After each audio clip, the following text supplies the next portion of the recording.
Hi, Michelle here. Just a little content note. Today's interview is going to cover some potentially um, triggering topics for some of you. We are going to talk about weight loss surgery. We're going to talk about cancer treatments. Some of these topics might be extra sensitive for some of you. And how do I know? Because they're sensitive for me. So please proceed with caution, take care of yourself, and we hope you enjoy the show. Welcome to the Intimacy Lab. I'm Michelle Renee, an intimacy guide, surrogate partner, and professional cuddler. We're here to talk about intimacy in a much broader view than what you probably think. Most people think about intimacy as sex. We're going to break that apart here. Welcome to the lab. Welcome back to the Intimacy Lab. I'm so fucking stoked for today because my Michigan wife is here. Like, I've brought in lots of people from my life, but not like, so far all the, like, everybody that's been on the show has been professionals. And you're a professional in your career, yeah, but you're not a professional that shows up on podcasts. True. That's very true. Never happened before. I'm so excited. I'm like getting to take your virginity, and that makes me so happy. Okay, so I call this person. I'm gonna try to protect her identity a little bit. It feels like almost impossible. My Michigan wife is my Michigan wife, because I don't know. I get asked this. I think people think I'm actually married to multiple women because I have a San Diego wife and a Michigan wife, and then I have my husband, and like. I've dabbled in poly and all these things, right? They just assume. So yep. I met my Michigan wife at a party in, I think it was August of 2015. Mm-hmm.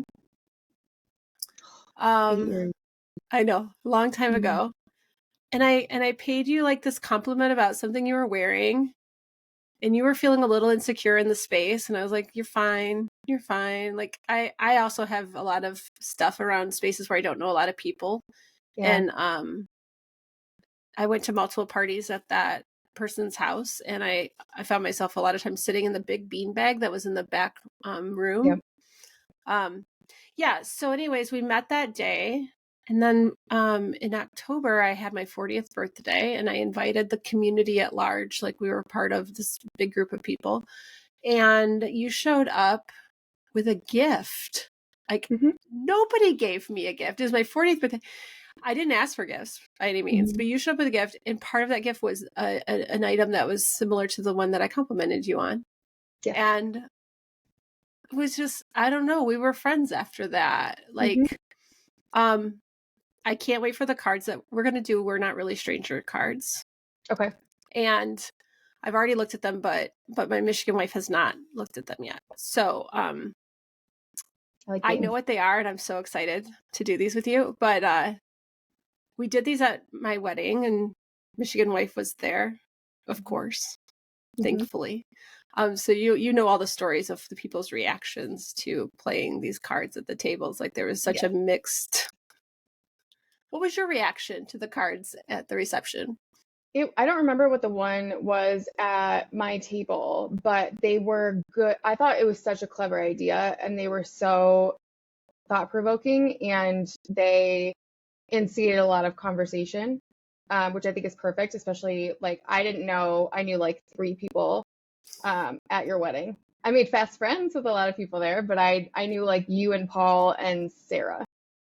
And I think that was right, because you had met Sarah one time. Oh, and Kitty. I'd met Kitty before. Oh, yep, you met Kitty. Yep, and that was it. Yeah. Yeah. And I met them once, like when I was there briefly. Like, 2 years prior. Yeah. Yeah. Okay. So I thought I didn't plan any at that wedding, and so that was the part that I got to put my voice on. And at first I thought about giving out books, because that's also very me, but then I looked at the price of doing the book that I wanted to hand out, and I was like, no. Yeah. This was cost me like $20 or something to destroy, to parse out the game. Anyways, okay. So is there anything else people should know about you? Is there anything else about you that you would like to, how you would like to introduce yourself? Like, do you want to share any of your identities, like your labels, like anything that people should know? I kind of met Michelle through the poly community.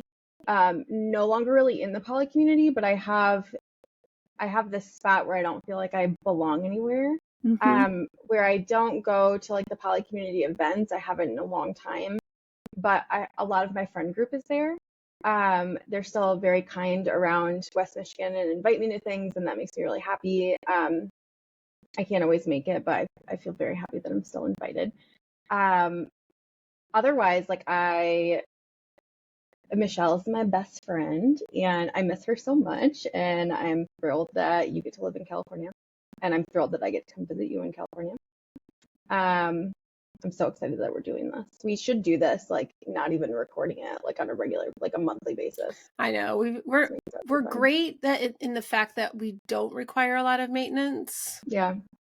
But like us catching up the other day because I couldn't come see you, was good and needed, and we should do it more often. So yeah. I like that our relationship, there's no like guilt of like, no matter what, it's like we're both busy, and when we do catch up, it's like kind of a like crash course and like, okay, let me update you on all of the things in my life that have happened since the last time we talked. It's like we get little micro talks, like we text little things back and forth, but it's not like the, oh my God, who are you dating? You know, like I don't know the information here, and I'm your well, you're my Michigan wife. What am I? I don't know what that. You're my Michelle. Okay. I'm your Michelle, and I don't know this. I don't know the story behind who is this person. Yeah. Okay. Yeah. So I am dating someone. I am someone who I identify as queer, but I feel like a bad queer, where like I still don't understand the difference between bisexual and pansexual. I don't think there is a difference. I think it's political. I don't think there's two, but bi to me means two, and there's more than two genders. So I'm like, but then when you say pansexual, people are like cookware. And that reminds me, like there was a point where we tried to date. We did try to date. Yeah. It was just like, how do we describe how we dated? We dated and then just all of a sudden didn't. We didn't have I tell this story a lot because I think it's a really lovely example of communicating authentically and in adjusting. So like I remember there was a time where you said something like, would you ever consider dating a woman? Or you asked if I would consider dating you. I don't remember which. And I was like, I don't know. Like I'm totally like bisexual in the sense that I have no issues having sex with women, never dated a woman. And it kind of sat in the back burner, and we grew our friendship. And then there was a point where I started to say to people, if I was going to date a woman, it was going to be you. Yeah. Oh, and then I think it came up, we ended up having a conversation around it. And then I guess we officially started dating, but like, I don't know how that happened. I don't know that anything changed other than my feelings got more complicated because I found myself putting a bunch of expectations because we had changed the label of our relationship, and I found myself avoiding you. I remember I was dating Kyle at the time, and he was my daddy. It was a very I was very submissive in that space. Such a foreign concept to me now. It was a needed point. Yes, I was also with Paul. That's what I thought. Yeah. Because I was also playing in the poly world, and also don't feel like I know where I fit in now to like go to even ethical non-monogamy and general events. I don't know whether I should show up at them or not because I'm in a monogamous relationship right this minute. But we have a very like open feel to us. Like clearly look at the work that I do. My partner is very sharing, and you know, like I have intimacy with so many people. Like my relationships that I have that are platonic in nature would never have been okay in my first marriage. Yeah. Too intimate. Our friendship would have happened. And your divorce wasn't long before we met. No. So I was just like, I said to Kyle, we were out to dinner one time, and Kyle also lived in your area. So it was kind of an expectation that I would jump, you know, I'd see one person, then I'd go see the other person. And I said something like, I feel like it's an obligation. And he goes, do you need permission not to see her? And I said, yeah. Like, and then I was like, I got to Yeah. talk to you because this is not good. Like, this is not where I wanted this. I don't want this to go to the point. Like, Yeah. that wasn't the point of starting to date, was to not see each other. It was just in my head, it was like my expectations of what I was supposed to do changed. I do want to call out too. I hope that I didn't put those on you. I think we both put them on the situation because we changed the label on our relationship. Mm-hmm. But at the same time, like, I think it's so hard when your sexuality is so flexible that I do it. I'm not speaking for you, but I definitely confuse like platonic love with romantic love. And I'm like, I feel so strongly about you, so I must need to date you. Like, that must be what this is. I like, still struggle. Like, because I don't know. I don't feel like, I feel like when you say romantic love, you're really talking about limerence. Yes. And that new relationship energy and all that. We can have lots of different names for it. And I struggle with that too. Like, if I feel really close to you, should I want to date you? Right. And that becomes the question around the poly thing, right? Yeah. Is like, what constitutes a relationship? Yeah. And for me, it's a lot about what is my responsibility to the relationship if it is considered a like romantic relationship. I think, you know, too, that relationship I had that ended right before COVID, the like 2-year one, in hindsight, like, we are such good friends now that, like, in hindsight, I'm like, we were never meant to date. We were always meant to be very close friends. And it's so hard to determine that. And that's not something that I thought would be difficult. It is so difficult. So that's something I'm still learning and working on too. It takes a level of maturity, I think, to do the transition. And that's, I mean, we fucking rocked it. Like, yeah, we did. It was not a step out of, like, there was, I don't know if you had disappointment in it or anything like that. We just rolled right back to how things kind of were before. Just removed the label and all was well. Okay. I think there was kind of, sorry to finish that. I think there was some kind of like unspoken, like, we tried. It didn't work. I think whatever. I needed to try. I think I needed to. I think I had a lot of curiosity around it and around you. Because it wasn't just a, like, I hadn't dated women, but like, I really, like, we're going to get into this. I'm not going to say anymore because I know it's going to come up in a question. Okay. I'm so excited. Because I've pre looked at these and immediately had things. So we are playing the friendship edition today. We have not cracked this box open yet. So of all people to break into this set of cards with, my Michigan wife. I'm so excited. The inner circle, right? Yes. Like, my life is like rings of a tree. And this is one of the very inner rings. Okay. So just like the other boxes, the levels go: perception is level 1, connection level 2, and reflection is level 3. So the first card, and Michigan wife has no clue what these cards are because I picked them and she chose to not know what they were ahead of time. Yep. You're going to love this one. Okay. This goes to our history so much. Okay. How many people do you think I've slept with? Oh, boy. Oh. I feel like it's less than me because you were married for a long time. That's true. You were married for a long time. I'm going to guess 42. Cool. I have no idea.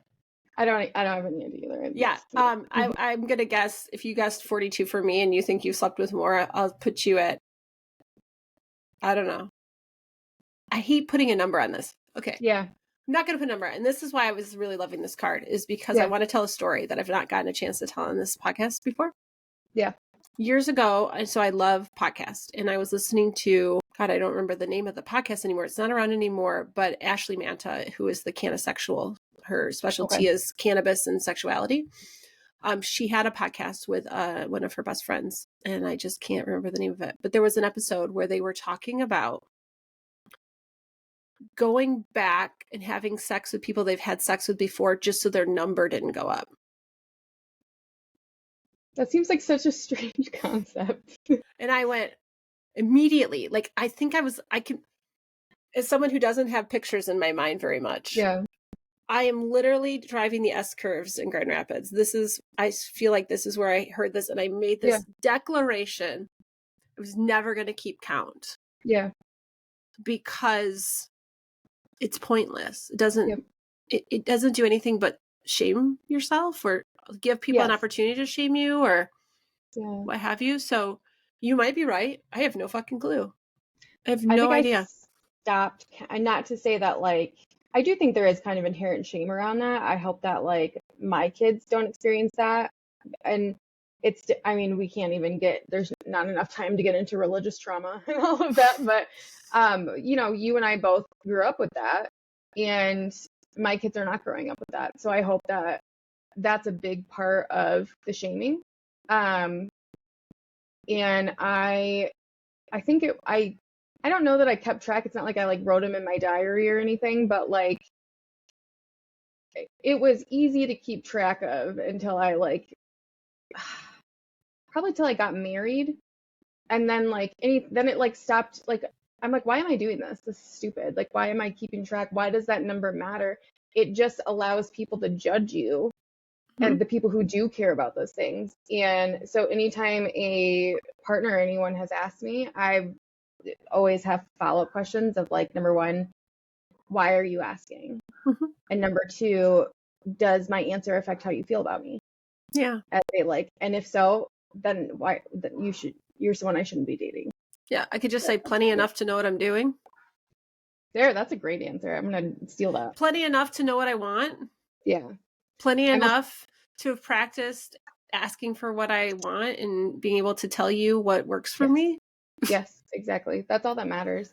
I don't get the commodity of virginity. I don't understand. Well, I do understand it. I don't participate in it. I don't participate. I completely understand why. I mean, in my own belief, I believe it's a way for men who are bad at sex to feel like they're amazing because the person they're with hasn't been with many people, so they don't know what they're doing. You don't know what you don't know. Exactly. So I see it all the time when I think that's a lot of reason why men go for younger and younger women. Is naivety. That's a whole other conversation. Yeah. I do want to do a disclaimer. I drink these at work all the time, and everyone always thinks I'm drinking like a tall boy. It's a liquid death. It's water. Oh, okay. That's all. I was like, oh, are we drinking today? Right? No. That's why I said it. It's past noon at your place. It's past noon. It's 1:00. Yep.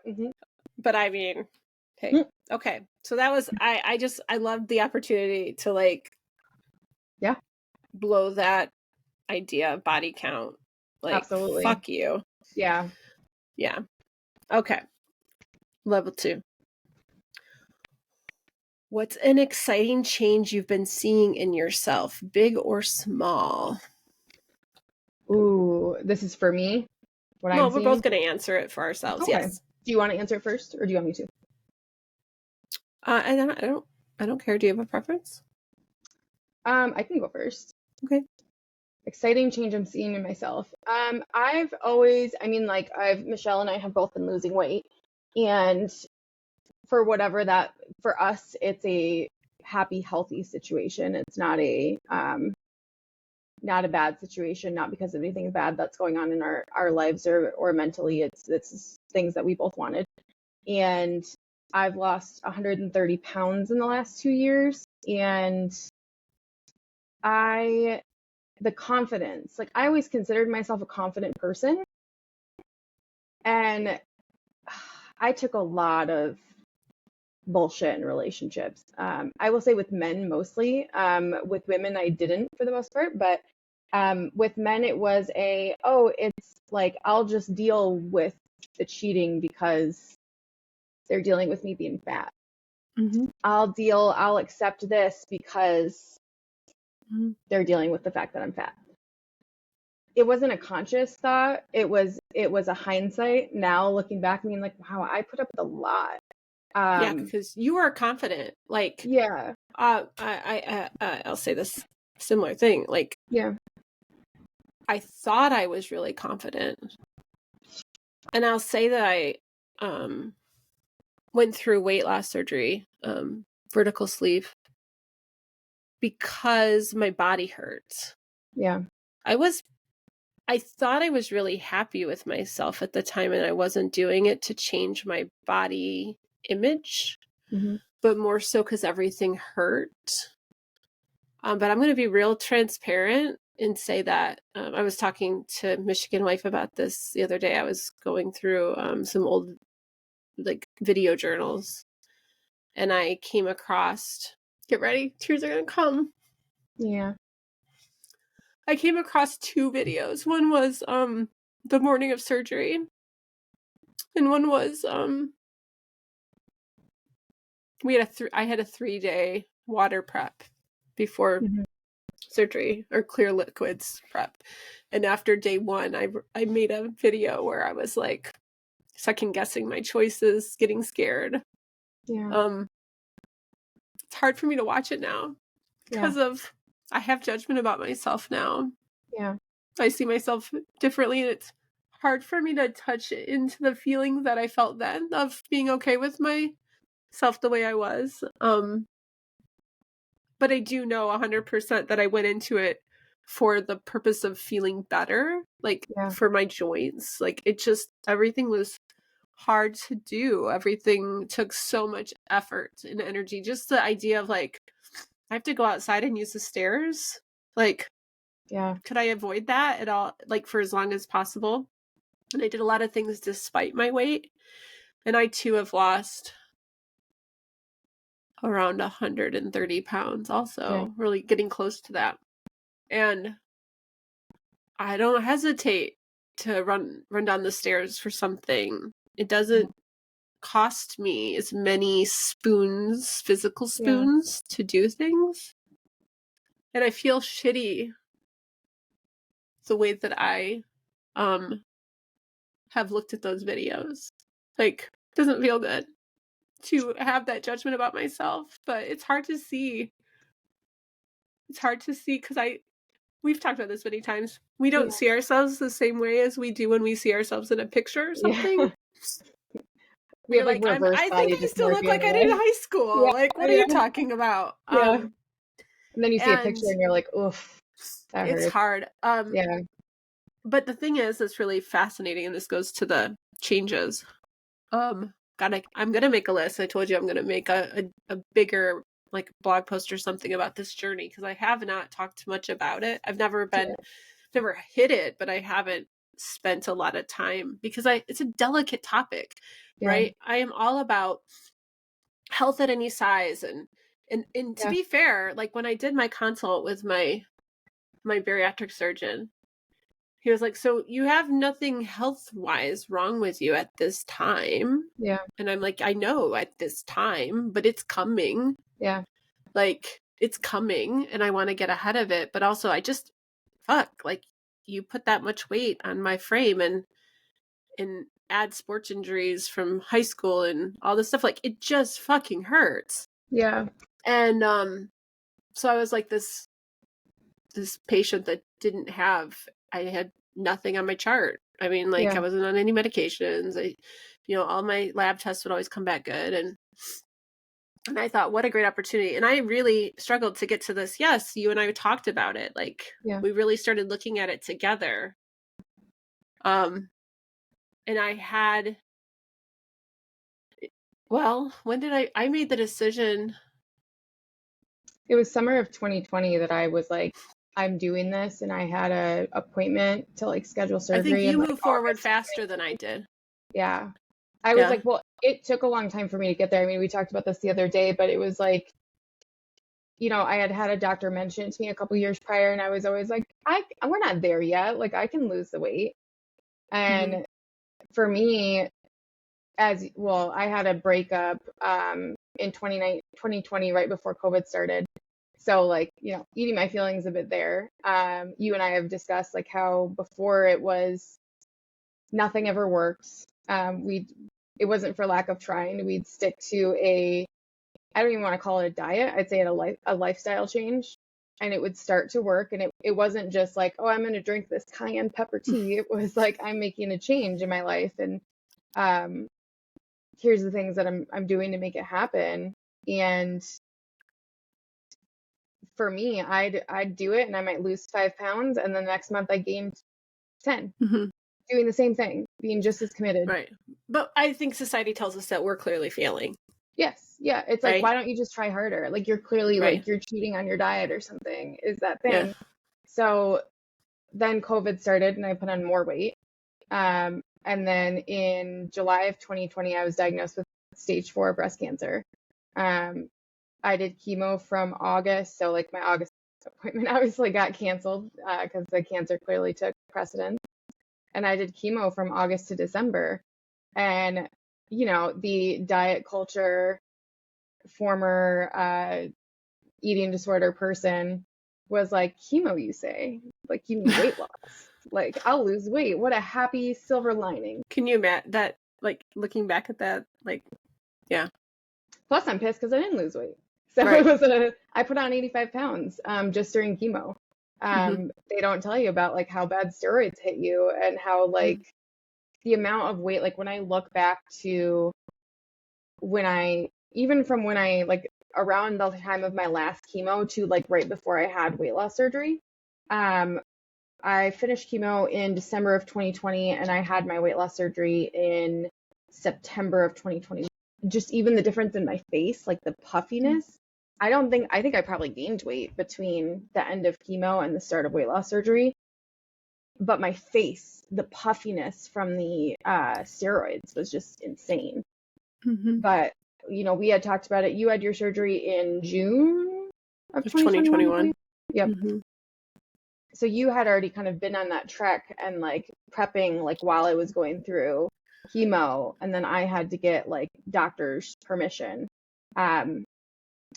The reason that kind of clinched the deal for me is that my cancer's hormone positive, as you know, so like hormones feed my cancer. And my doctor had said, you know, like losing weight, my oncologist said that, you know, losing weight, you know, you store hormones in your fat.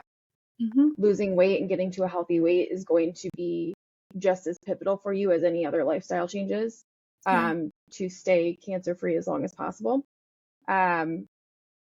And my insurance company wanted me to wait 12 months and do that bullshit 15-minute appointment with a nutritionist monthly, and then they would let me have surgery. And I know that like I couldn't forgive myself if I waited 12 months and the cancer came back in the meantime. Like I would always wonder what would have happened if I would have done this sooner. So Michelle went with me to Mexico because I was trying to do it in the US without insurance covering it was going to be $42,000, and that didn't count the anesthesia. Which is crazy because we know so that crazy. There's mine was 16 in Maryland. Like whatever, I don't know what was happening in that situation. They were trying to fuck you over hardcore. Apparently what they say is that they give like discounted prices essentially to the insurance companies. So like without insurance paying for it, like paying for any of it. I mean, I know that they do that. Oh, yeah. I mean, as an uninsured person, back in the day, I think, thank God I have like corporate coverage now, which is, you know, did not have that in my first marriage. And there were times we didn't have any insurance. And I remember my husband at the time ending up in the ER with kidney stones and different stuff. And I would be like, wait a minute, like you're billing us more than like you would bill insurances or Medicaid rates, like whatever. And they're like, yeah, like that's what we do. Like there was no fighting it. It was like, it was like, you can't afford insurance, so we get to really just rip you a new one. Yep. And I tried to like take it to the local news station, but because I think it was, I don't know if it was Bronson or Borges in Kalamazoo, and I think this happens across the board in many communities because they were a major advertiser. News isn't gonna cover that at all. And I was anyways, I was on one of my soapboxes at the time trying to like make change and giving up because like that's our broken fucking system.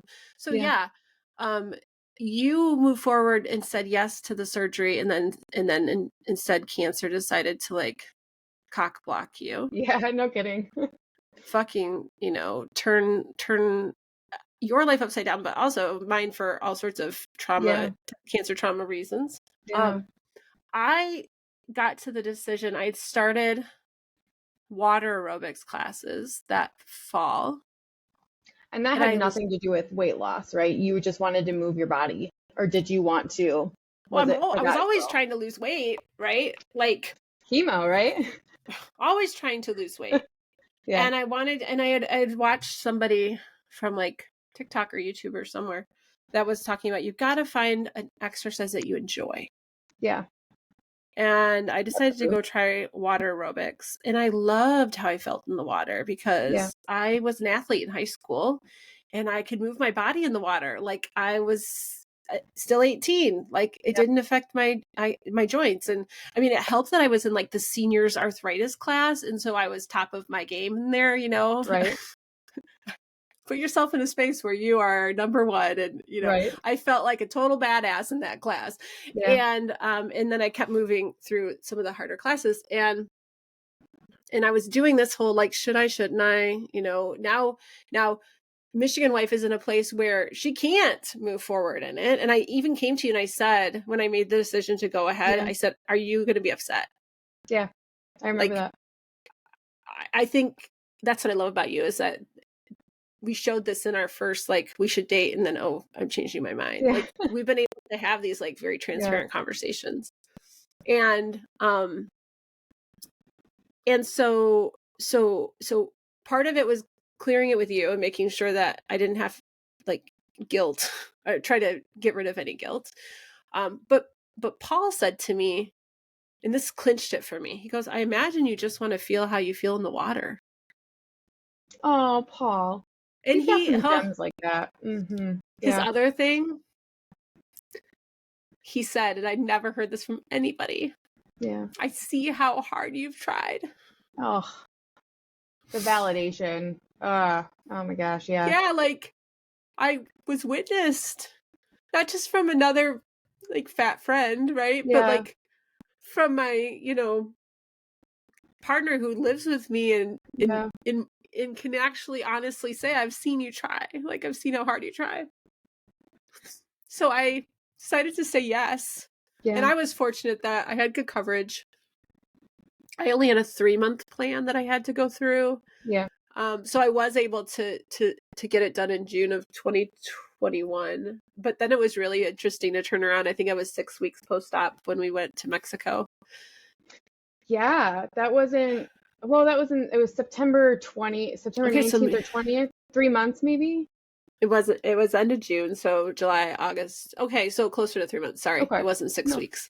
No, but it was still very soon. It was very fresh. It was a little scary to have. It's kind of like I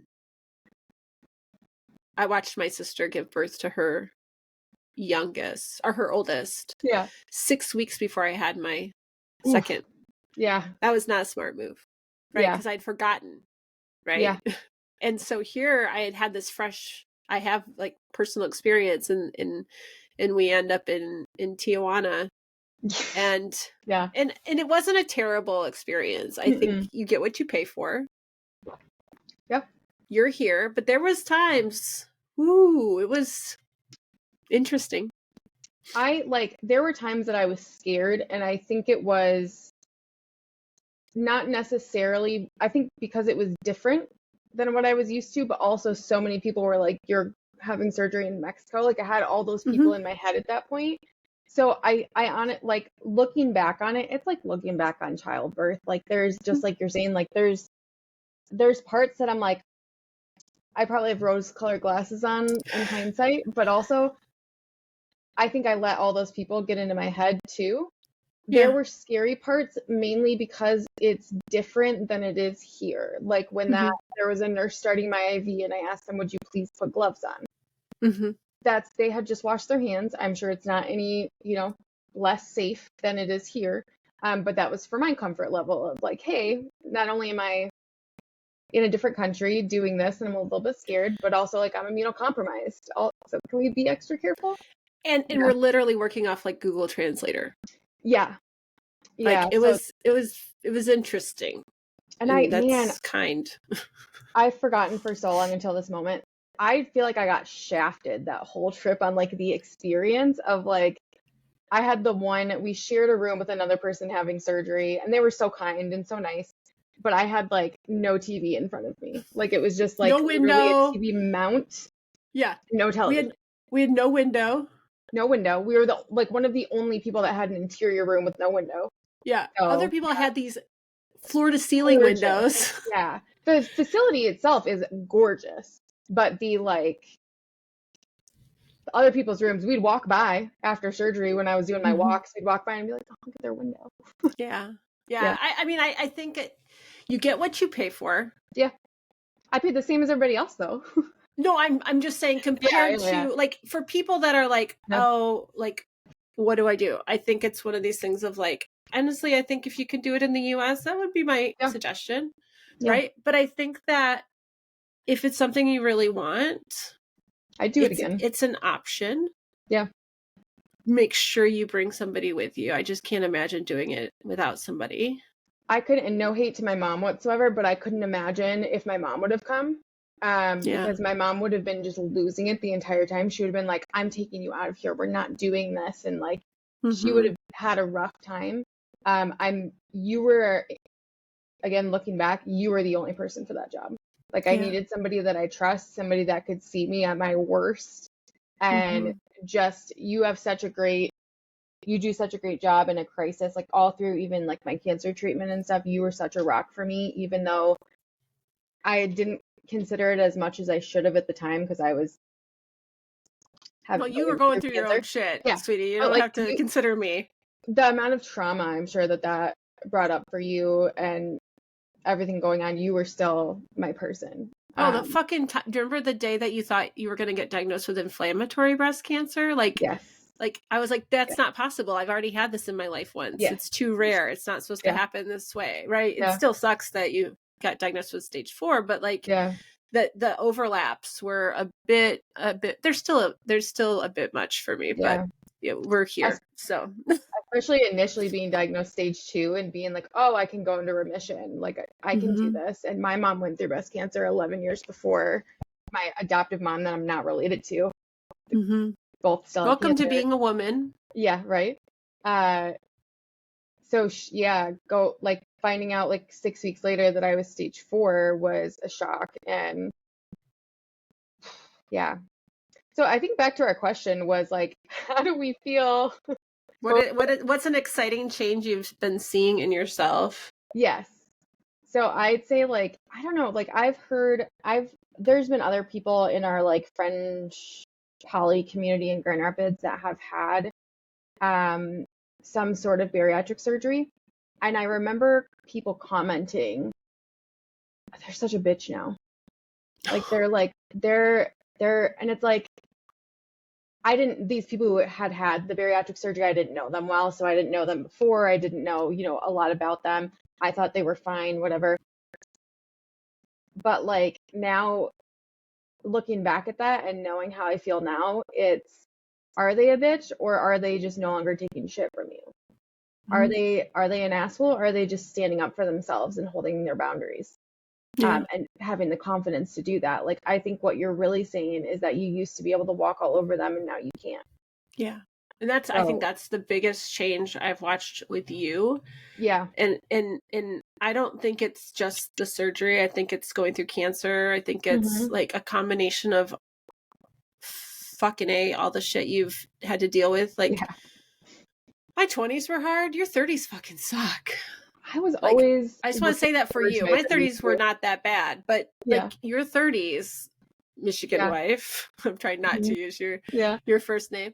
Not super awesome, and also at the same time, I think super awesome in some ways. In that I've watched you move through through relationship, like in dating and things like that. Just really a different version than I saw from you before. Yeah. And I think it's a culmination of all those things. Yeah. I don't think it's just weight loss and changing your self-confidence. I think it's fair to say you did take a lot of shit that you shouldn't have. I think of like the did you ever watch Shrill on Hulu? Yes. I love Edie Bryant. The Good Enough Boyfriend? Yes. I accepted way less than I deserved. I do too.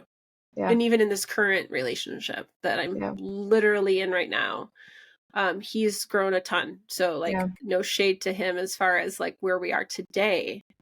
But looking back, I say, and this really bothers him, Michelle of today would not date Paul of 2015. Yeah. And I'm glad about that. And The he cool feels thing bad about about it, that. But well, the thing is too, is that relationships only work if you can grow together. That doesn't mean that you grow in the same way or the same pace, but that you can appreciate each other's growth, even if it's not what you expected. I'm sure Paul of today wouldn't date Michelle of 2015. Yeah. Under 100% sure. Yeah.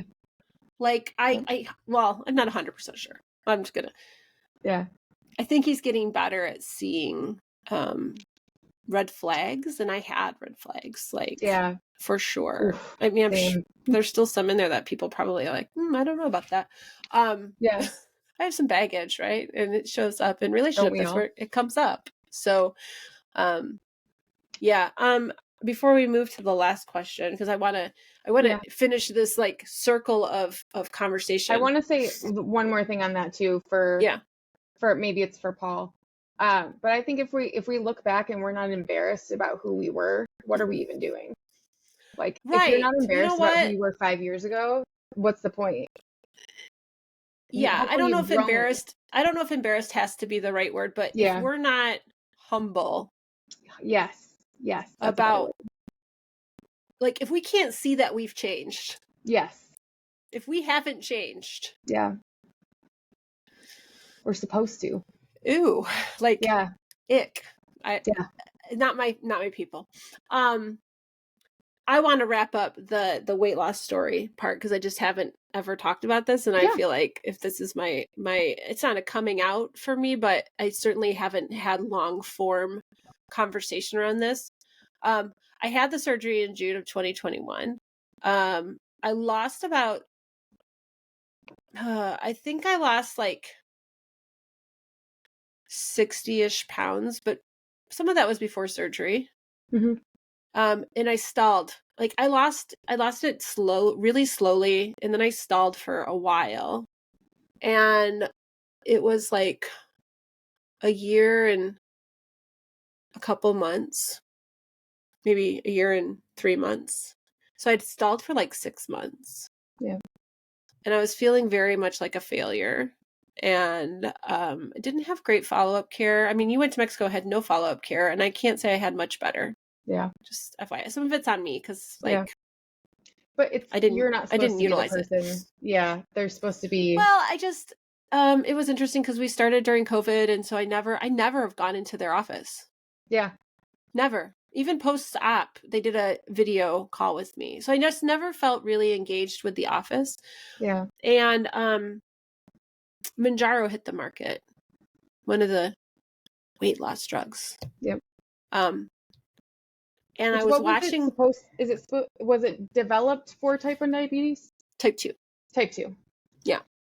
It hit the market. Some of my online friends, I say with air quotes, they're not real friends, but like people I was connected with online that had gone through surgery around the same time as me, were starting to use this. And I considered, like, people had brought up weight loss medication before surgery, and I was like, why would you do that? Like, weight loss medication doesn't work.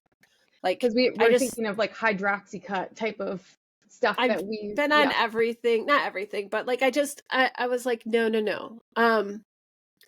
So when I saw them start to go on it, and they started to have start to report that they were starting to feel like they did right after surgery, which was so my takeaway from surgery was, oh my gosh, this is what it feels like to feel full.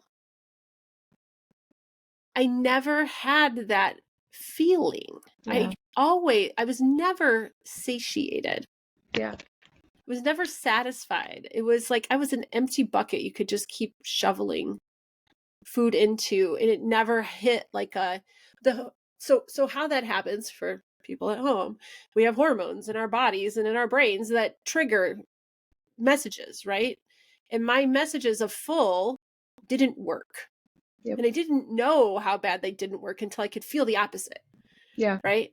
So what happens is you have inflammation from the surgery. I had vertical sleeve, which means that they took a chunk of my stomach off, but it didn't bypass. I still have all of it, but a chunk of the side of it.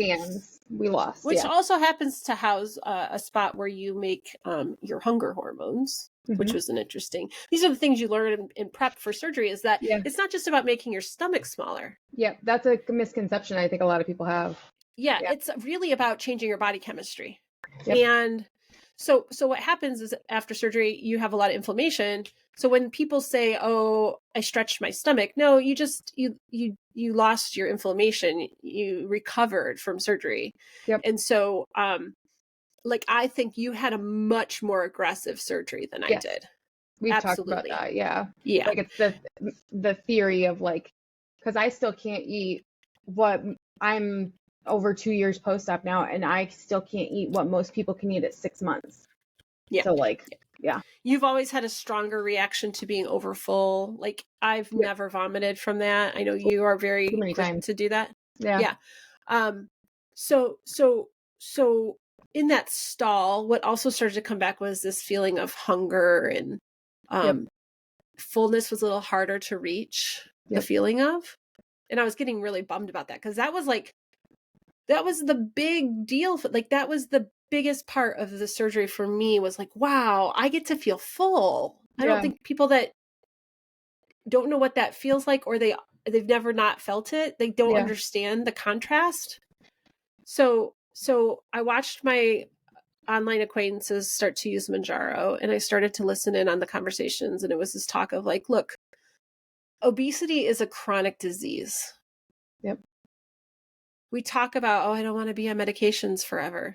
But if you weren't on, like, if you go on a blood pressure medication, what are you expecting to take it forever or whatever, right? Like I'm on a we have lots of lifelong these. cancer Yeah, med. Yeah. exactly. Why are we looking at this as something that gets fixed? A temporary thing. Yeah. It's a chronic thing that we're going to keep working on in different ways, probably forever, right? Yep. So I went into it with the understanding that this is something that I'm going to start it, and I'm probably going to be on it forever, and I'm okay with that, because here's what it did make me feel again all those same, like I called it for a little while.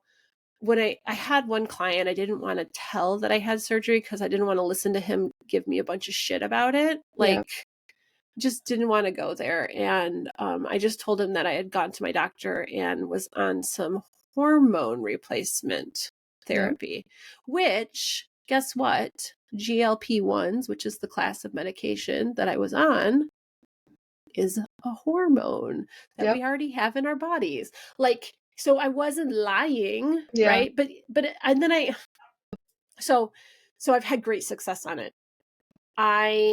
You've had amazing success. Yeah. It quiets the hunger thoughts. Yep. Like, I wonder how, like, I don't want to say normal bodied people, but people that don't struggle with weight, or people that don't struggle with hunger.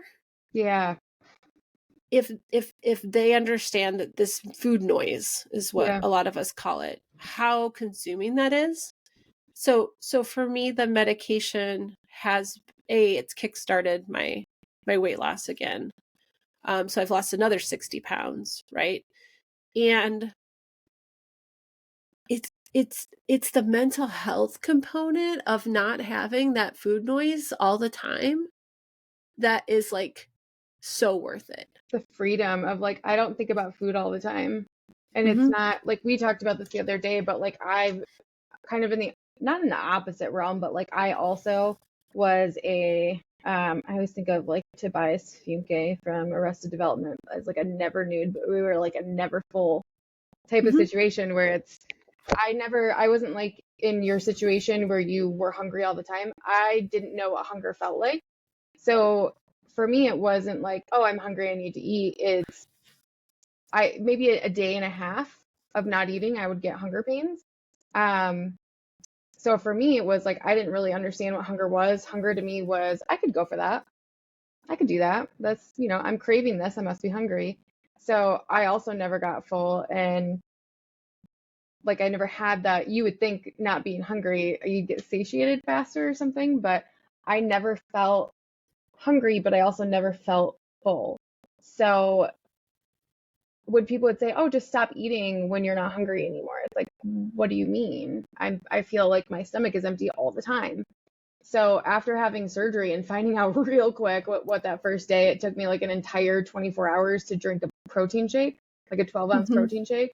I remember the day after surgery, I was like violently dry heaving after taking a sip of water, which is not ideal, and not that it lasted that one day.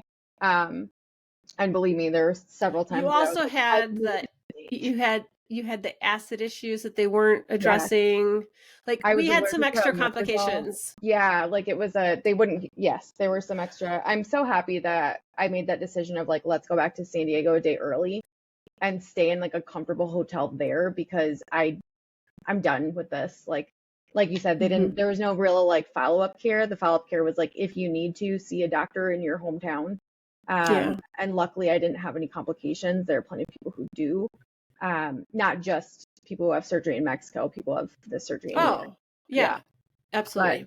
But yeah, so now it's like I'm very aware of what full is. Like I don't remember if you have this, but like a lot of people who have had some sort of bariatric surgery, when I'm full, I get a runny nose or I get the hiccups. And I did the hiccups at yeah, first. It lasted for like the first 6 months or a year. I still get them. Where I would Yeah. get hiccups. I get it once in a while, just randomly, not connected to that.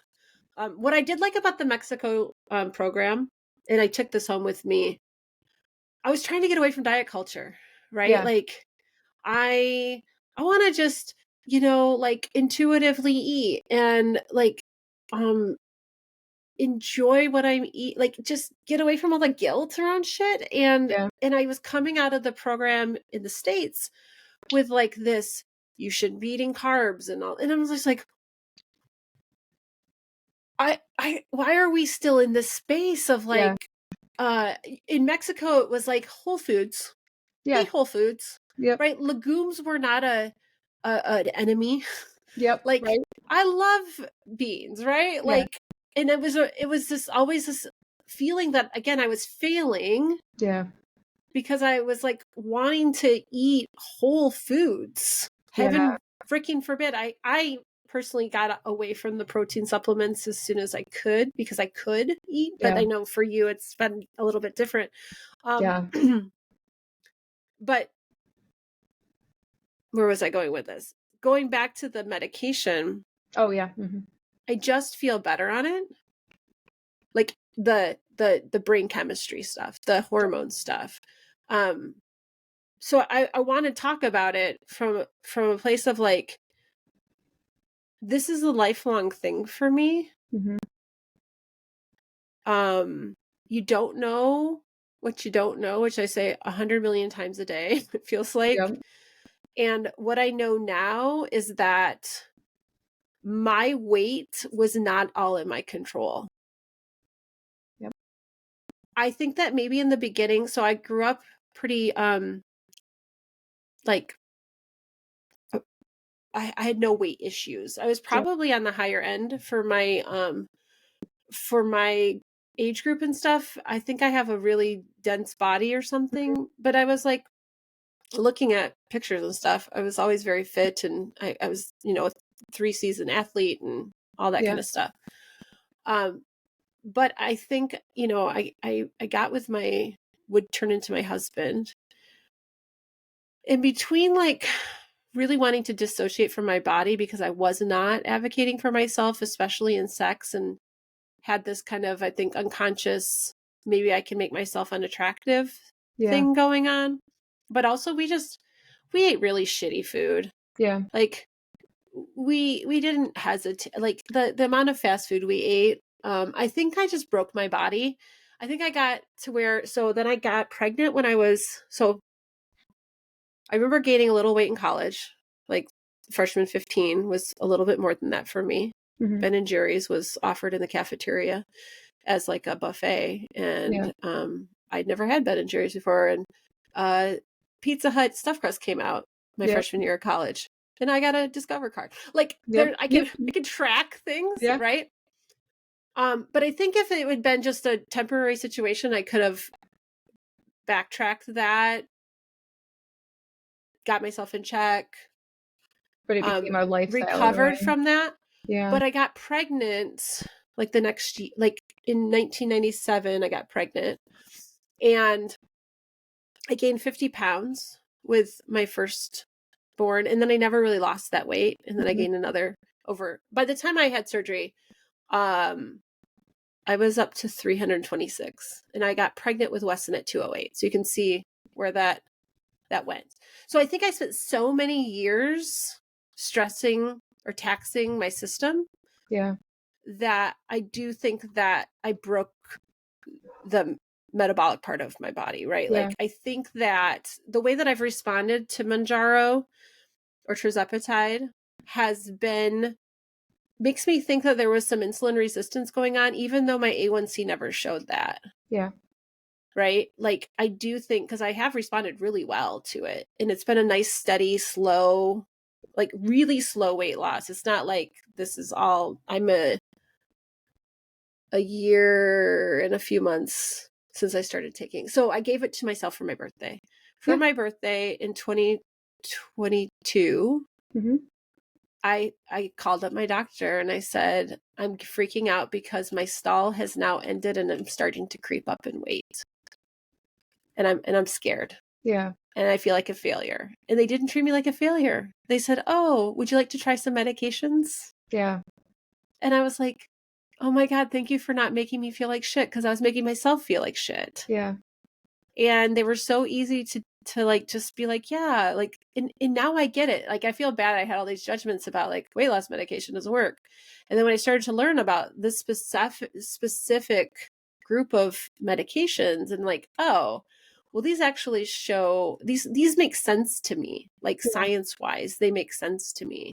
Yeah. It's not like we're just putting stimulants in our body and hoping that takes care of everything. Yeah. So, and here's an interesting side effect.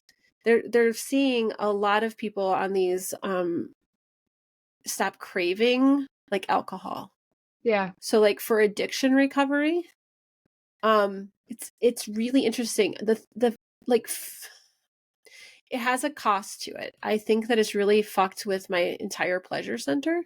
Yeah. Like sex is a little different for me. Like I have to work a little harder. Yeah. It's not in the top of my mind. And I think that plays a role in it. And I'm not willing to stop it just to have, like, I still have sex and I know this about myself. And I won't, I like the food noise being quiet. Yes. Is the biggest quality of life change for me with that medication. So when I hear people say like, you're cheating, you're shortcutting this. Yeah. Whatever. You know what's really fucking hard is trying and not getting anywhere. People don't because our bodies are working against us. People who either don't struggle to lose weight. I remember a partner of mine who we were getting ready to go on a vacation, and he just stopped taking a second entire plate of food, and he lost like 30 pounds in like the 2.5 months before we went on vacation. I never took a second plate of food to begin with, but during this time, I cut way back on carbs because that's the only way I've ever been able to lose weight. I was going to the gym every single morning. I was doing all these things that were extra I lost 5 pounds. And that's like severely restricted. And it's just water. Yeah. It's just water. It's just water. I sweated it out. That was it. So people who are like that, who can make a small change and see results, don't understand what it's like to stay committed for months and not see a single result. Or like it feels like pennies when they've, hit a jackpot type of thing. And it's kind of like, is the cost that this is taking, is the dedication and the mental load of changing this lifestyle, it's not equating to a result. Yeah. And it's so hard to keep going when that doesn't happen. So I understand why, from that point of view, they feel like it's cheating. Yeah. I will say it's fucking a lot easier. It is. A million times. Because it really, I mean, it's like self-torture.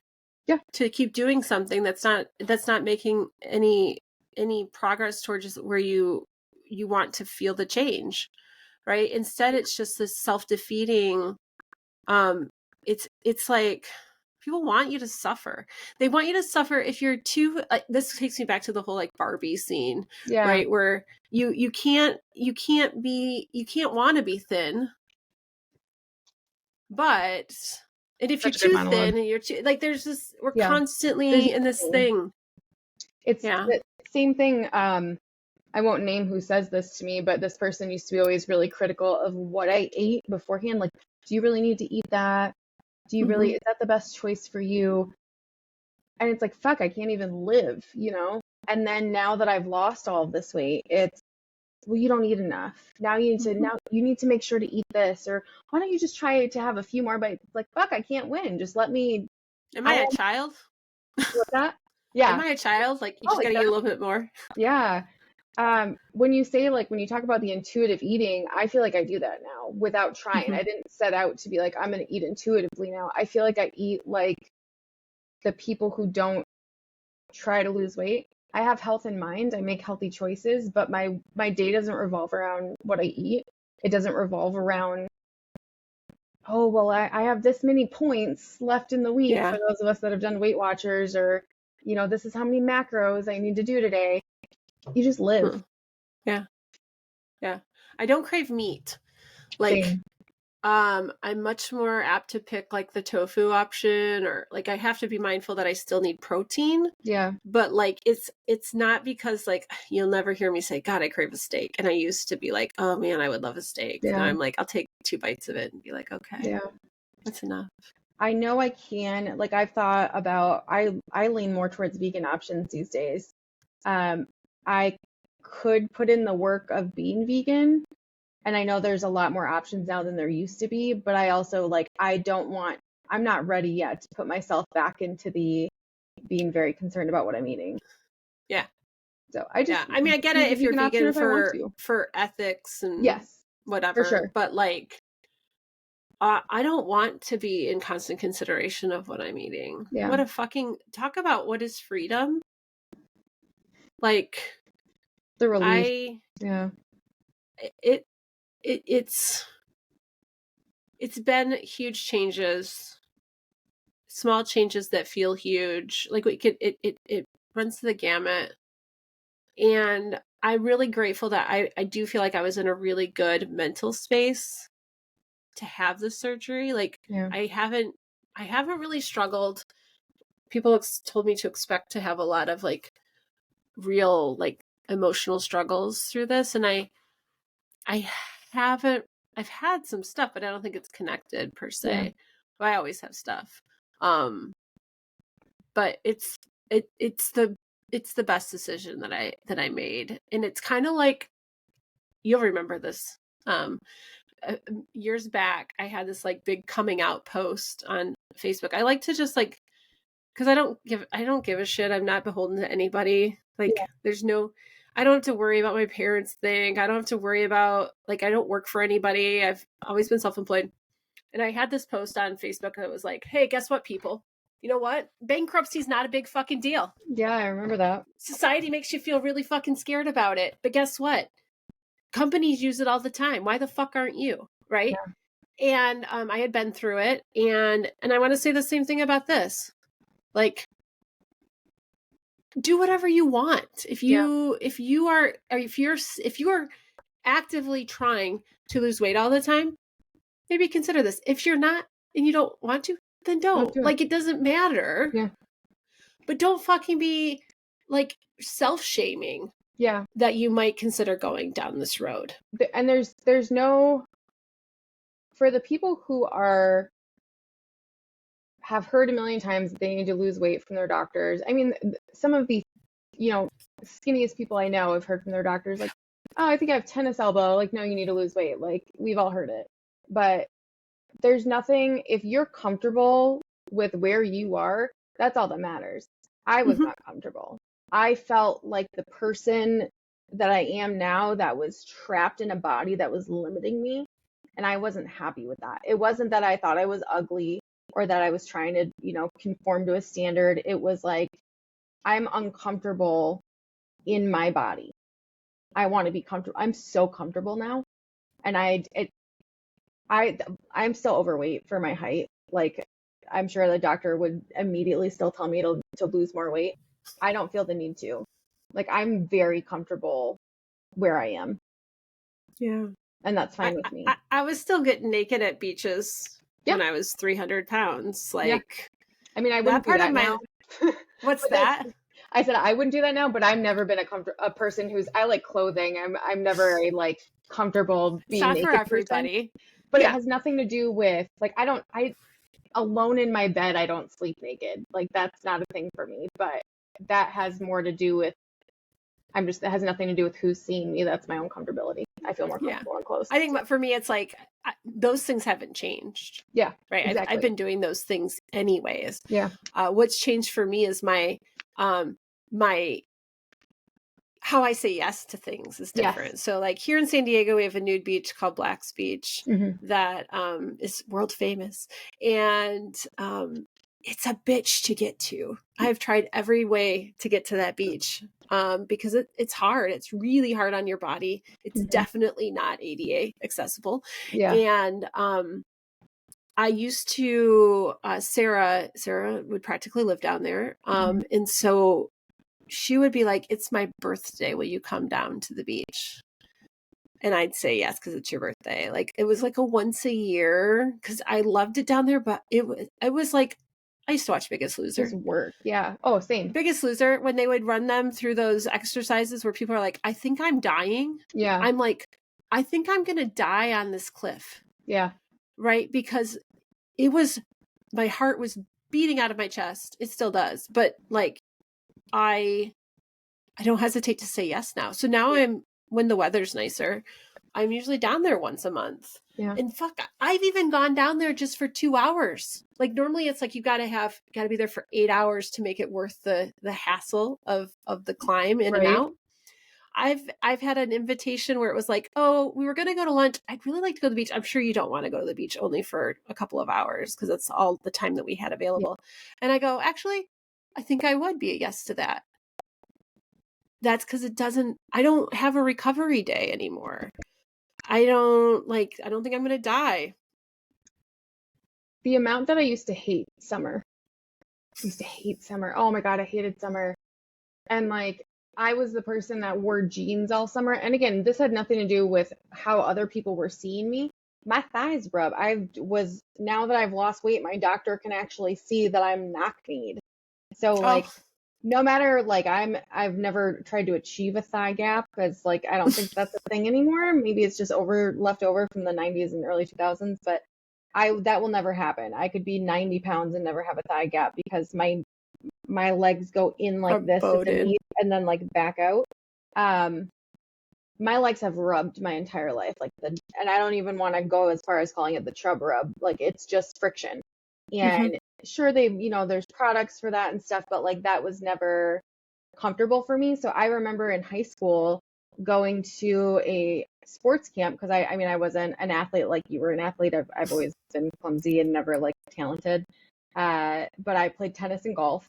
And the two sports you can play in your 80s, like besides pickleball. I haven't picked up pickleball yet, but give it. I remember wearing shorts because it was July at the sports camp, and we were literally living in a high school, sleeping in like classrooms type of thing for a week straight, hot as could be, no air conditioning in the place, and doing all of these different athletic activities wearing shorts because it was hot. And the feeling and the smell of the interstitial fluid in my body because I had rubbed skin off of my thighs. And that happened like day one. So I'm going through the next 6 days of this camp with raw inner thighs of, I hated summer because jeans aren't comfortable, but it's more comfortable than rubbing the skin off your thighs. Now I've kind of like through the last 10 years learned how to dress my body in the summer where I could be like, I was that person rocking Bermuda shorts long after they were not popular. Dirty Dancing cut off jeans that are just above the knees. Pedal pushers. Yep. Yeah. So now I still rarely wear, I have so many shorts that I don't wear because I'm like, I might wear them around the house, but if I'm doing any sort of walking, I'm wearing like yoga pants or something because like my thigh is still 130 pounds down rub. So like Yeah. I won't be doing that. But the amount that I love summer now and how much I love to get out and go on a walk or go on a bike ride, or I definitely would not still classify myself as an athletic person, but like I love to kayak now, and that's not something I would have even tried 3 years ago. Hmm. I can paddleboard apparently. No clue. Oh, I could do that. um, going back to rock climbing Yeah. now. Oh yeah. I mean, I did it Yeah. at every size. Yeah. Well, I mean, I started late with rock climbing, but Yeah. there's a really cute video. I'll put it in the show notes of the first time Okay. I rock climbed. I think you probably saw it where I'm like gushing with Paul in the car, and it I don't was think I did. I'm excited to see it. okay. I'll send Yeah. it to you. It's super cute. But it was interesting. I used to navigate the rock climbing gym, and people come to me and go, "Oh, you're so inspiring." You're But so brave. my first question when I wanted to try it, because Paul had been doing it, we just hadn't ever. He wanted to go rock climbing. We were Yeah. pretty new in our relationship, and I said, I kind of want to go, but do they have equipment that fits me? Yeah. And he's like, yeah. Like, and I go, so I could do this? He's like, yeah. Like he doesn't live life considering his body and Yeah. what he's able to do or allowed to do. Yep. Right. And so being able to do that, like it's just easier. Yep. Like there's other things like pegging. Oh my gosh. Yep. I strapped on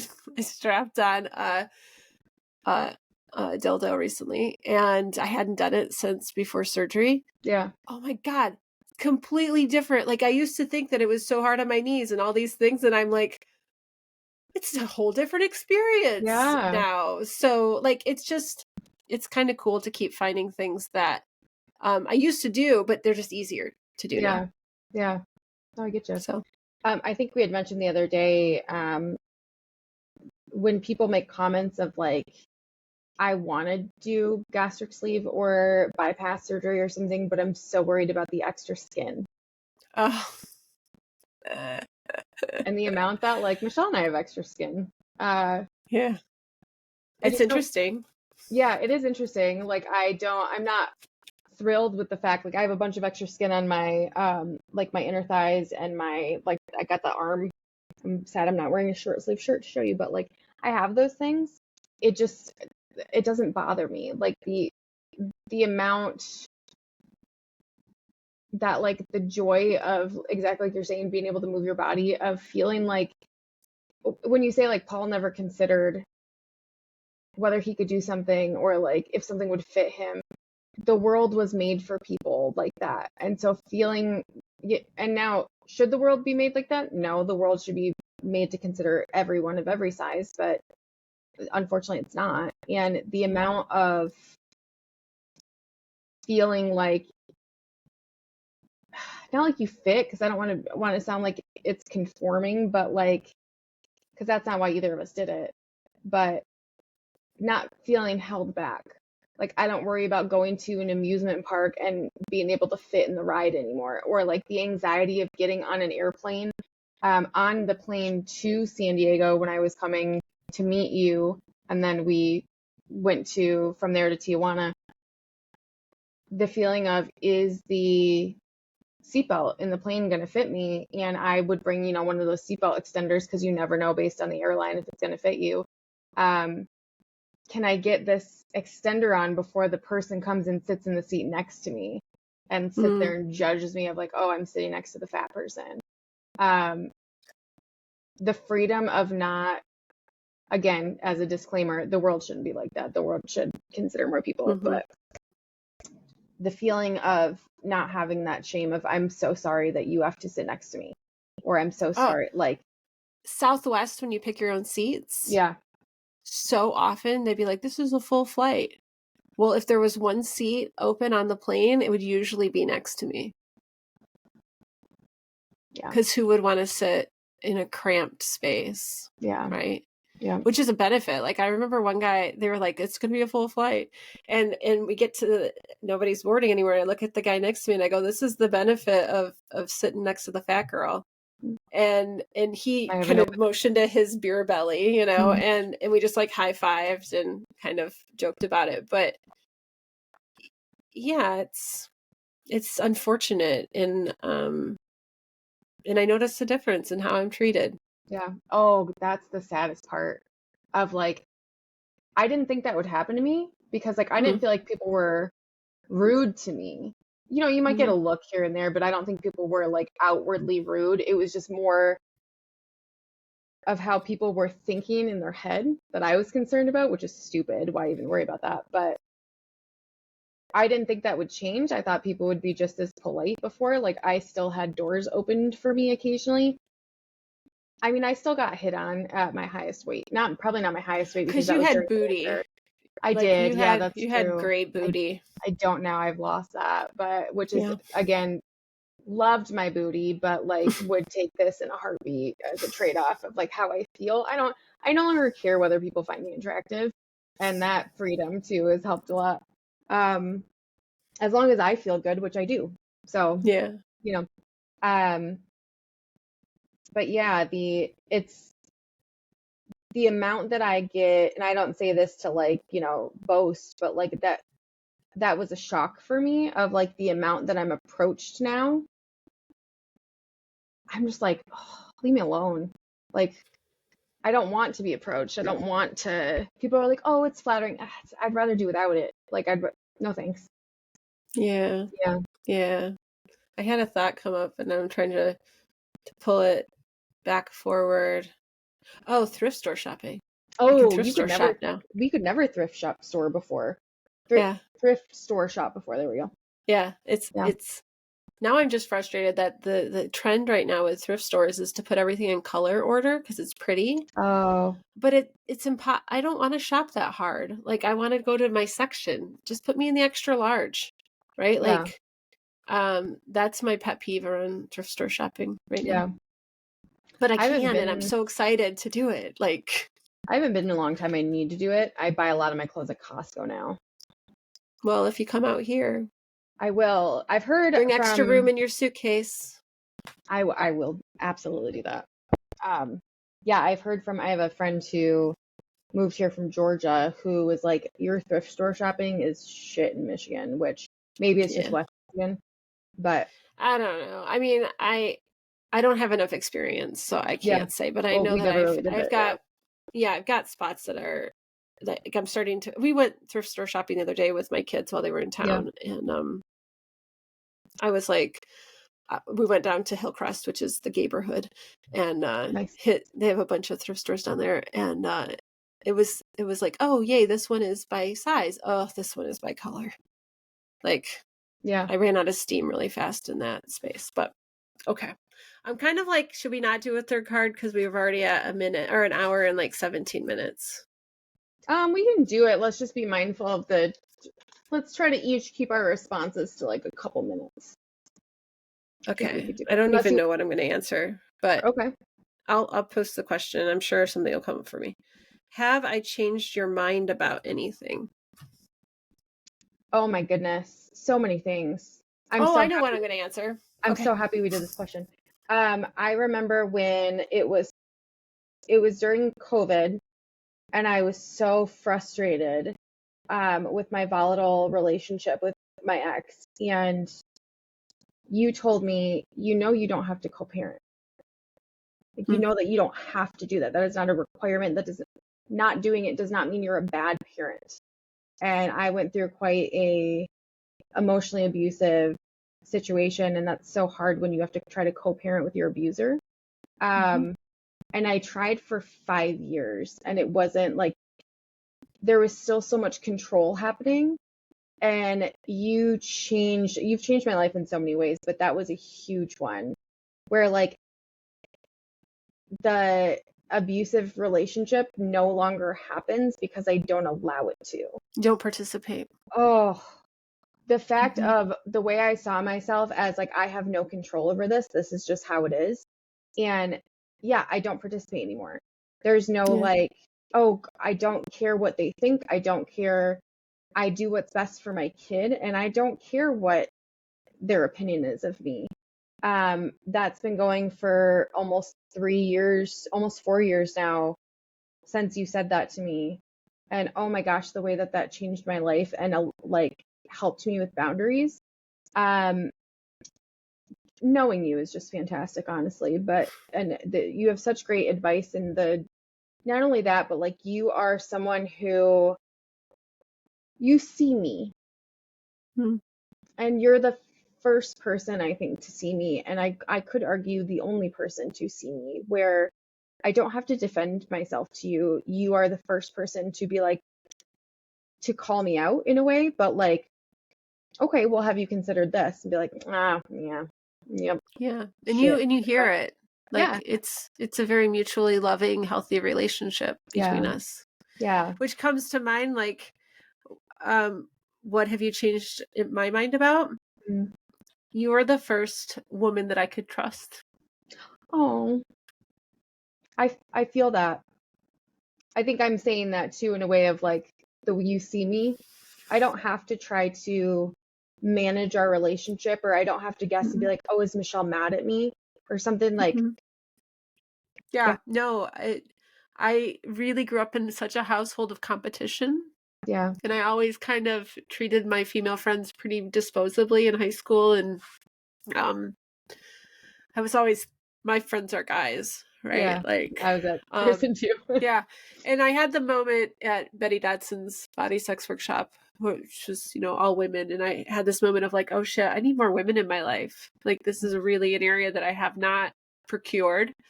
And I met you a little less than a year later. And you have been impeccable with your trust. No, I love you so much. I love you. You've really Ah, helped me grow other female relationships because I got to have that kind of reset with you. yeah. And we've been through so fucking much together. Ah. Yeah. I feel like we need a book or like we need to write a book or have a regular something. I don't know. But yeah, I feel the exact same way. There's probably a lot there that's very similar that I just haven't named yet. There's a lot of things that I take at the face value and not delve into the deeper stuff. You are not one of them, but I'm constantly learning. Like, you cause me to consider things more deeply, including our relationship, and just I don't know how to, like, best friend is not enough to describe you. Like, That's why you're my wife. yeah, exactly. My wifey. I love my little, I got you that little penny Yes. It's on my that says keychain. I love it. wifey. Yeah. Me too. Wifey Mhm. established 2015. Yeah. Like, I needed you in my life. I think that there are people I've always, and the advice that I've been giving Clara's had some mean girl situations happen and has always had kind of a difficult time making friends, which is a lot of my story. And when she's in middle school, and when a friendship would be lost, I would always say, you know what, friendships come and go. And I'm a firm believer that people come into your life because they need you or you need them, and you learn something from that situation that you needed to learn. However, you are a forever friend. And I think Yeah. you're the only one I have and probably will ever have. Keep open to Yes, opportunity, I will possibility. definitely. Yes, I will definitely keep open to that. Yeah. But it's something that I never even thought of because I didn't know it was a thing. Like, Yeah. I didn't know that people had that. I And still see this vision of like your kids are grown and you move in with me and Paul yep, and we just whatever start up a freeze the company. situation is, maybe you've Yeah, got somebody in your life and we can have a duplex or something. I don't know. But yeah, like you're like family that I would yeah, live with. yeah. Like you are just an extension of myself, but also very different. Like, Mhm. I don't know. I just think it would be very complimentary to have us in the same household.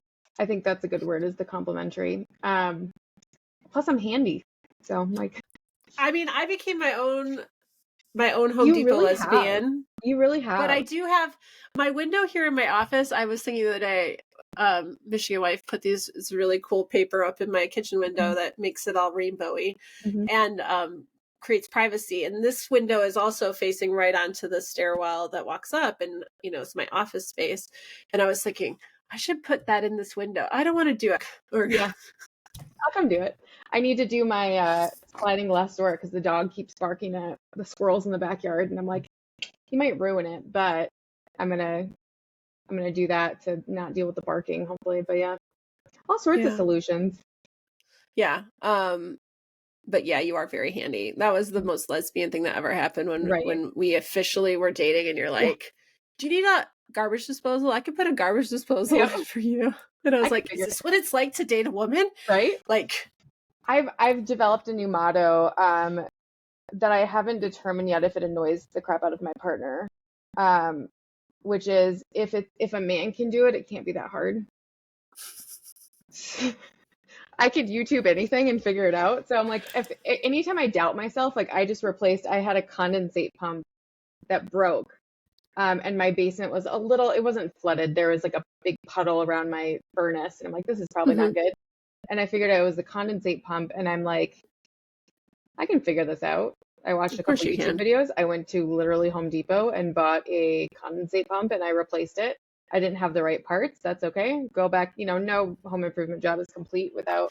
This is what you do when you do not have expendable cash. When you don't have expendable cash and when you don't have a person in your life that does those things. Oh, yes, that's another layer. Because like Paul's not super handy, but it's like a gender role situation. Like when he was not here for those 6 weeks before he moved out here and I was back in the condo, I found myself doing all the things that I wanted to do. I installed a garbage and recycling center thing and like it was, but as soon as he's here, it's just like he automatically jumps in and I automatically let him. It's like we just roll into this gender role situation, and it kind of I like having pride in tackling some of this stuff, and like I did the same thing when I changed out my door locks. I had to go back and forth a few times because of compatibility with the old lock, whatever, but it feels really good to have those things. And I think we miss out on that when we let some dude do it. Like there's some pride. You have great homeowner pride though. You've done amazing things with your house. I'm still like, I have like my bedroom door and the downstairs bathroom door that I've like now painted and changed out the hardware, but the one thing I can't do, I mean, I'm sure I could figure it out by like balancing it somehow, but I would probably end up like making a hole in the wall and hurting myself. I haven't taken the doors off the hinges. I take one hinge off at a time and I like paint around it. I'm going to replace the hinges anyway, but I want to paint around it. Sounds like a workaround. Yeah.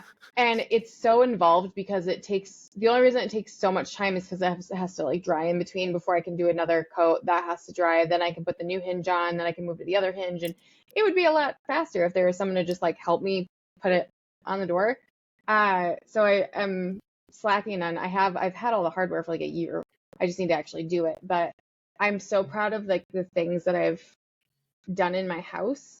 And honestly, the thought of like it's been a long time since I've cohabitated. It's been, gosh, I won't even count the last partner I lived with because it was like 2 months before we realized it wasn't right.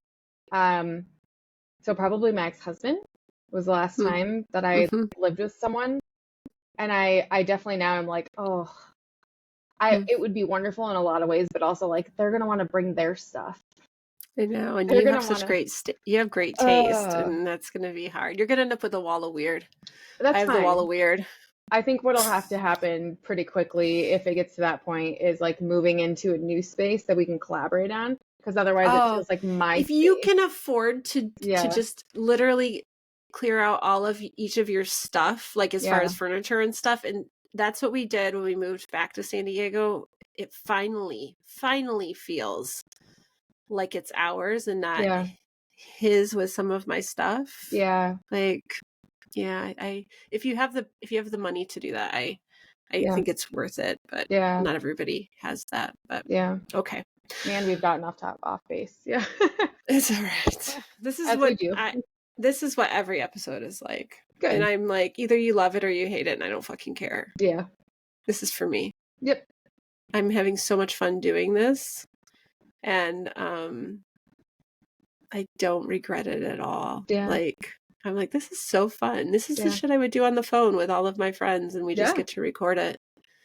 And yeah. Okay. Thank you for joining me. Thanks Come for back having again. me. I would love to. Yeah. Say the word and I'll be there. I don't know, like maybe I'll put up like a calendar reminder in my phone to be like, hey, this person should come back. Like, it's been so much time. I don't know. I'm getting ready to go back on Shameless Sex, which is a podcast I recorded last summer, and it's kind of blown up on YouTube. And so like, maybe we should do a part 2. So like, yeah, I want this to, I don't have like, I wanted this to be a really small group of like my usual people, which you would have been in that group anyways. Yeah. But what I'm finding is you're like the 11th episode I think I've recorded of this podcast, plus the 7 I did for the Soft Cock Week podcast. What I'm finding that I really love is randomness, like having the cards as a jumping off point, but then seeing where we go. Yeah. It's very conversational, very intimate, and the people listening at home are very much have to want to be voyeurs in a sense to really enjoy this kind of podcast. And if that's you, cool. Thanks for being here. Yeah. Expect more. Mm-hmm. But ultimately I'm following my yes, which makes it not feel like work. Yeah. So this honestly, it feels like us having, I love doing the cards. I feel like that's something that we could implement. I think a lot of times when we talk, we're catching up so much on each other's lives or asking for advice or something like that. But I think this would be a fun, regular thing to do as long as it doesn't feel like an obligation or something. I have a XXX deck. Ooh, okay. We can definitely do that. And spoiler alert, the gift I got for you and the kids was the kids version of this. So I'll get that in the mail and send it to you. Oh, I love that. That would be so fun. I think it might be interesting. You have to let me know how it goes, because I just think like, what would it have been like to have these kinds of cards to do in my family? Yeah. Like, I shared on another episode that I bring these cards into my client work. As a really, it's like an invitation to get to know someone on a deeper level. Yeah. And I had a client that he loved we met once a month, and he'd be like, okay, I bought a different deck. Do you want to try this deck? I bought this dating deck. Can we try that deck? Like, and we would always start our sessions off with these, because I think he really loved going deep, but he didn't know how to start it. And that's tricky. Like, I love having those deep conversations, but you don't always know when they're going to happen. Yeah. Imagine these in a car, like on a car ride. Yeah, like a road trip. Road trip. Yeah. Okay. Oh my goodness. I have a want for us. Okay. And I've said this. We need to do something. We need to go on vacation together. And I've said either we go find an all-inclusive resort somewhere, or we road trip. And I feel like I keep getting called back to like take you on a road trip, because I know there's a lot of parts of my favorite parts of the country that you haven't seen. Yeah. And I just like, can you imagine us on a road trip with the cards? Amazing. Like, the time would go by like that. Like, it does anyways, because I love, like, I call it like keeping people hostage in the car, that we get to have like car talk. Perfect. So thanks for joining us. I'm sure my Michigan wife will be back. Because why not? Mm-hmm. You seem like a natural at this. So, I never know when people haven't done this before how freaked out they're going to be. Yeah. But it was great having you here. And to you guys at home, thanks for listening. And I will see you next time. Thank you for joining us. If you'd like to comment, pose a question, or learn more about the guests often featured on the show, visit us at intimacylabpodcast.com. Please also take a moment to review us on your favorite podcast app. It's one of the best ways to show your support. As for me, you can find out more about my work at meetmichellerenee.com, as well as on most social medias at meetmichellerenee. Let's connect again soon.